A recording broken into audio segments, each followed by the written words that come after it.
11ویں شریف بھی ایک اصطلاح ہے اور ایصال ثواب بھی ایک اصطلاح ہے۔ 11ویں شریف کا مطلب حضور غوث الاعظم الشیخ عبد القادر جیلانی آپ کی روح کو ایصال ثواب کرنا 11ویں کہلاتا ہے۔ تو دوسرا سوال یہ بنا تو پھر ایصال ثواب کسے کہتے ہیں؟ ایصال ثواب کرنا 11ویں شریف ہے تو ایصال ثواب کیا ہے؟ ایصال ثواب دو الفاظ کا مرکب ہے۔ بنیادی گفتگو، نمبر 1 ایصال اور دوسرا ثواب۔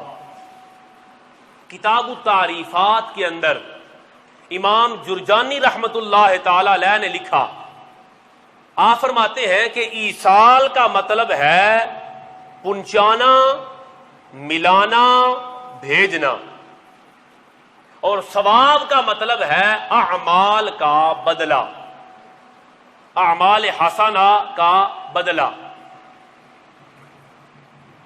تو ایصال ثواب دونوں الفاظ کو جوڑے تو معنی یہ بنا کہ جب بندہ مومن اللہ کی رضا کے لیے کوئی نیک عمل کرے اور نیک عمل پر اسے اللہ کی بارگاہ سے جو ثواب ملنے کی امید ہو، بندہ مومن اس ثواب کو کسی دوسرے مسلمان کے نامہ اعمال میں منتقل کرنے کی نیت کرے،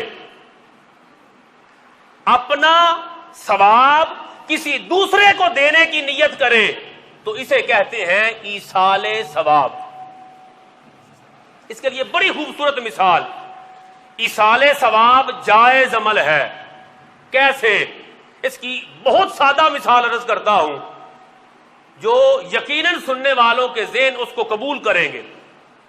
وہ کیا؟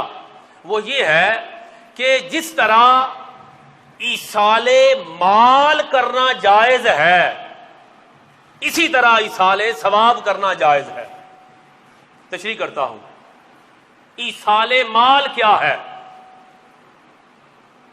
ہمارے ہاں یہ معمول ہے کہ کوئی ایک بندہ وہ رزق حلال کی تلاش کرتا ہے، وہ رزق کماتا ہے، پھر وہ خود جب چاہتا ہے، جس کو چاہتا ہے، اپنا کمایا ہوا مال ایصال کر دیتا ہے۔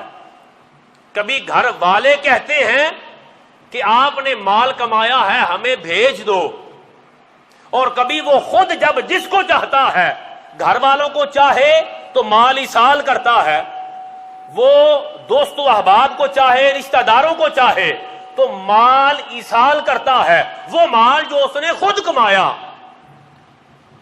تو جب ایک بندہ اپنے ذاتی کمائے ہوئے مال کو جب آپ کی طرف ایصال کرے تو کوئی نہیں پوچھتا کہ مال ایصال کرنا قرآن میں ثابت ہے، یہ مال ایصال کرنا حدیث میں ثابت ہے؟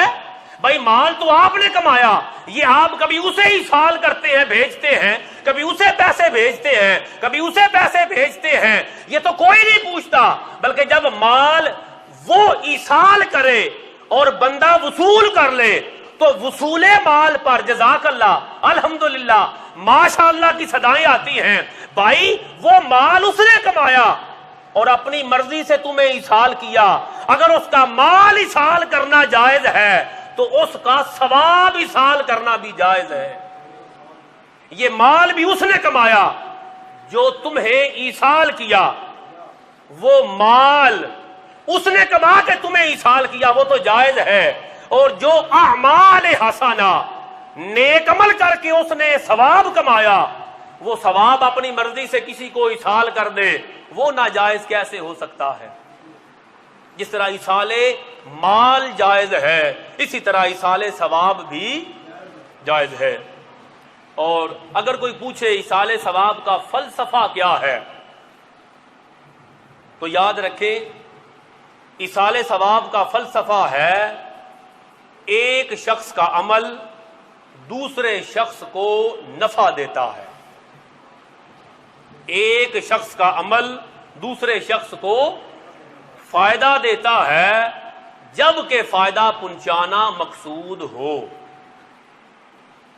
ایک بندہ عمل کرے، ایک کے عمل سے یہ اعتراض اٹھتا ہے نا ایصال ثواب پر کہ بھائی اس نے تو جو عمل کرنا تھا وہ کر لیا، اب آپ کے عمل اور آپ کی کوشش سے مرنے والے کو کوئی نفع نہیں ملے گا۔ تو بھائی ایصال ثواب کا فلسفہ یہ ہے کہ ایک بندہ عمل کرے تو دوسرے کو نفع ملتا ہے، اور اس بات پر قرآن و سنت کے کثیر دلائل موجود ہیں۔ ایک عمل کرے دوسرے کو فائدہ، مثلا یاد رکھیں عبادات 3 طرح کی ہیں۔ کتنی طرح کی؟ 3 طرح کی عبادات ہیں۔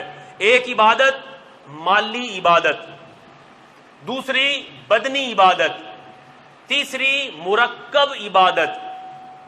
مالی عبادت جس میں فقط مال خرچ ہوتا ہے، بدنی عبادت جس میں فقط جسم لگتا ہے، نماز پڑھنا، قرآن کریم کی تلاوت کرنا، روزہ رکھنا، اوراد و وظائف کرنا، درود و سلام کے گجرے اور تحفے پیش کرنا، بدنی عبادت، اور زکوٰۃ دینا، صدقات و خیرات کرنا، یہ مالی عبادت۔ اور تیسری ہے مرکب عبادت جس میں مال بھی خرچ ہو اور جسم کے ساتھ بھی ارکان ادا کیے جائیں، اس کی مثال حج اور عمرہ۔ مال بھی خرچ ہوتا ہے اور جسم کے ساتھ اس کی ارکان بھی ادا۔ عبادات 3 قسم کی ہیں، اور اہل حق کا عقیدہ یہ ہے کہ عبادت کوئی بھی ہو، وہ بدنی عبادت ہو، وہ مالی عبادت ہو، وہ مرکب عبادت ہو، بندہ مسلم اپنی ہر طرح کی عبادت کا ثواب دوسرے مسلمان بھائی کی روح کو پیش کر سکتا ہے۔ اس پر قرآن کریم کے بے شمار دلائل موجود ہیں، جیسے ربنا اغفر لی ولوالدی وللمؤمنین یوم یقوم الحساب۔ یہ حضرت ابراہیم علیہ السلام کی دعا، پھر حضور صلی اللہ تعالی علیہ وآلہ وسلم نے اس دعا کو نماز کے اندر رکھ دیا، اور قیامت تک مسلمان اب یہ دعا پڑھ رہے ہیں اور پڑھتے رہیں گے۔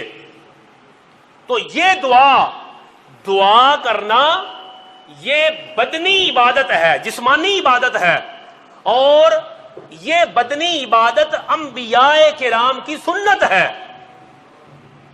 دعا کرنا، تو دعا کرنے سے اے اللہ ربنا اغفر لی، اے ہمارے پروردگار مجھے معاف کر، ربنا اغفر لی، اے ہمارے پروردگار مجھے معاف کر، ولوالدی، اور ہمارے پروردگار میرے والدین کو معاف فرما، وللمؤمنین، اور سارے ایمان والوں کو بخش دے، یوم یقوم الحساب، جب یوم حساب قائم ہو۔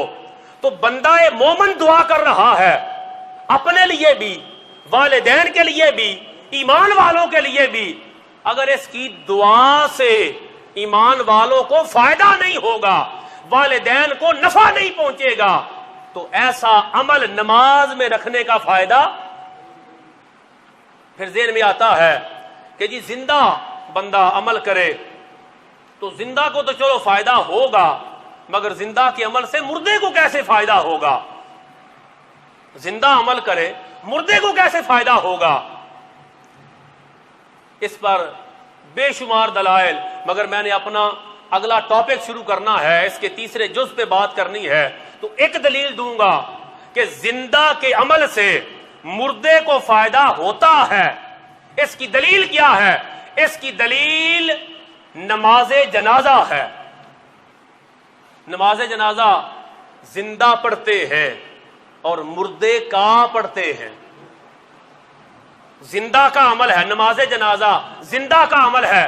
اور مسلم شریف کی حدیث پاک، پہلی حدیث پاک میں فرمایا گیا اگر کسی بندہ مومن کا نماز جنازہ پڑھنے کے لیے 100 مسلمان جمع ہو جائیں جو شرک نہ کرتے ہوں، اور دوسری مسلم شریف کی حدیث پاک بندہ مومن کا جنازہ پڑھنے کے لیے 40 لوگ جمع ہو جائیں، اور تیسری حدیث پاک بندہ مومن کا جنازہ پڑھنے کے لیے 3 صفیں بن جائیں، جس میں کم از کم پہلی صف میں 3 لوگ، دوسری میں 2 لوگ، تیسری میں 1 بندہ کھڑا ہو جائے، 3 صفیں بن گئیں، اور یہ 7 بندے امام کو ملا کے کسی بندہ مومن کے جنازے میں 3 صفیں شامل ہو جائیں اور اس بندے کا جنازہ پڑھیں، پھر اس بندے کی بخشش کے لیے اللہ کی بارگاہ میں عرض کریں، اللہ ان جنازہ پڑھنے والوں کی شفاعت سے اس مردے کے گناہوں کو معاف فرما دیتا۔ اب یہ جنازہ پڑھنے کا عمل زندہ کا تھا یا مردہ کا تھا؟ بھائی زندہ عمل کرے تو زندہ کے عمل سے مردے کو نفع ملتا ہے۔